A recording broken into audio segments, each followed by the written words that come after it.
আসসালামু আলাইকুম। আশা রাখি আপনারা ভালো আছেন। আলহামদুলিল্লাহ আমিও ভালো আছি। কালকে ঈদ, আজ চাঁদ রাত। সবার জীবনের ঈদ সুন্দর সুস্থভাবে হোক এটাই আশা করি। আর আমার জামাগুলো দেখানোর ব্যাপারে একটা কথা। আমার হাজব্যান্ড ঈদে আমাকে 5টা জামা দিছে। কিন্তু সবচেয়ে আমি আনন্দিত এই জামাটা। এই জামাটা আমার ছেলে আমাকে গিফট করছে। শুধু আমাকেই না, আমার হাজব্যান্ডকে, তারপর আমার মেয়েকে, তারপর আমাকে। আমার ছেলে মাশাআল্লাহ আল্লাহর রহমতে বড় হয়েছে। সবাই দোয়া করবেন আমার ছেলে মেয়ের জন্য।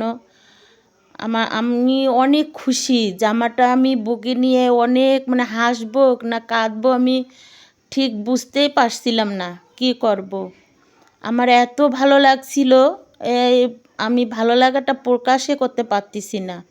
যাক, সবাই দোয়া করবেন আমার ছেলে মেয়ের জন্য। ওরা যেন বড় হয়, আল্লাহ যেন ওদেরকে সুস্থ সুন্দর রাখে। আর রান্না করলাম। আর ঈদের জন্য মাংস নিয়ে আসছে 10 কেজি। তো মাংসটা রেডি করে রাখলাম। কালকে তো আমার একটু ঝামেলা হয়ে যাবে রেডি কাটাকাটি না থাকলে, এই জন্য কেটে টেটে রাখলাম কালকের সুবিধার জন্য।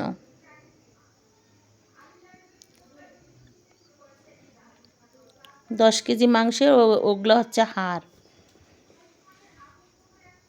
আর রান্না করলাম আজকে ডাল দিয়ে সজনা, আমরা তো সজনায় বলি, সজনা ডাঁটা বা সজনা।